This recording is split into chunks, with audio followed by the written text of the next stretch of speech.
प्रादेशिक समाचार के साथ में यरमता सिंह। प्रधानमंत्री नरेंद्र मोदी ने आज ओडिशा के संबलपुर में 68,000 करोड़ रुपए से अधिक की परियोजनाओं का उद्घाटन और शिलान्यास किया। श्री मोदी ने कई बिजली, सड़क और रेलवे बुनियादी ढांचा परियोजनाओं का भी अनावरण किया। इन परियोजनाओं में भारतीय प्रबंध संस्थान IIM संबलपुर के 402 करोड़ रुपए की स्थायी परिसर का उद्घाटन भी शामिल है। श्री मोदी ने पुरी सोनेपुर पुरी साप्ताहिक एक्सप्रेस रेलगाड़ी को भी हरी झंडी दिखाकर रवाना किया। इससे तटीय और पश्चिमी ओडिशा क्षेत्रों के बीच संपर्क में सुधार होगा। इसके अलावा उन्होंने झारसुगुड़ा प्रधान डाकघर विरासत भवन को राष्ट्र को समर्पित किया। राज्य में 18 परियोजनाओं का अनावरण करने के बाद प्रधानमंत्री ने कहा, इन परियोजनाओं से ओडिशा के युवाओं को लाभ होगा और रोजगार के अवसर पैदा होंगे। केंद्र हर क्षेत्र में ओडिशा का समर्थन कर रहा है। भारतीय जनता पार्टी के वरिष्ठ नेता लालकृष्ण आडवाणी को भारत रत्न सम्मान देने की घोषणा पर मध्य प्रदेश के मुख्यमंत्री डॉक्टर मोहन यादव ने कहा कि हमारे गुरु लालकृष्ण आडवाणी को भारत रत्न से सम्मानित करने का फैसला हम सभी के लिए खुशी की बात है।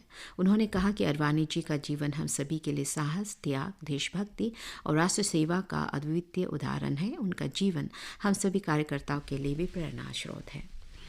मुख्यमंत्री पेमा खांडू ने तवांग को जोड़ने वाली सभी मौसम कनेक्टिविटी सेला पास के 2 सुरंगों का कल निरीक्षण किया। इस दौरान उन्होंने सीमा सड़क संगठन अधिकारियों से भी बैठक की। श्री खांडू ने सोशल मीडिया पेज X में लिखा कि सेला पास के निकट की यह सुरंग बर्फबारी और भूस्खलन की चुनौतियों पर काबू पाने के लिए महत्वपूर्ण लिंक है और तवांग पहुंचने को यह सुरंग सुनिश्चित करेगा।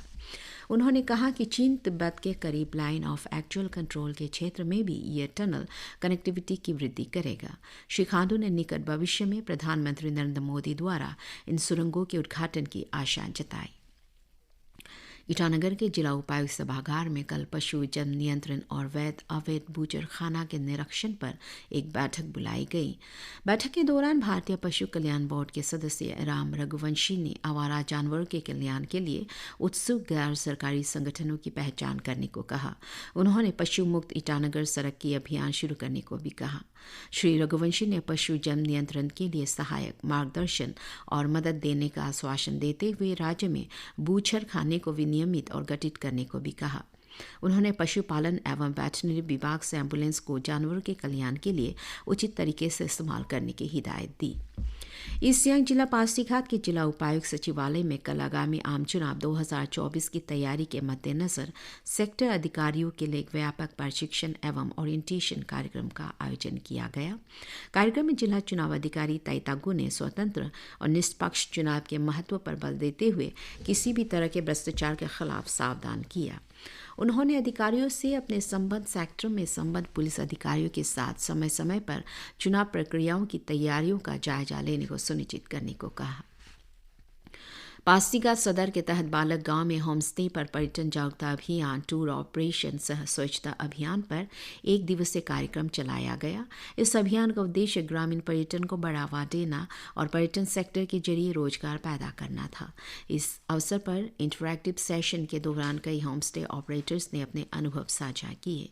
जागरूकता कार्यक्रम को ईस्ट सियांग पर्यटन विभाग और गैर सरकारी संगठन गुदांग आंगोंग सोसाइटी ने मिलकर आयोजित किया था।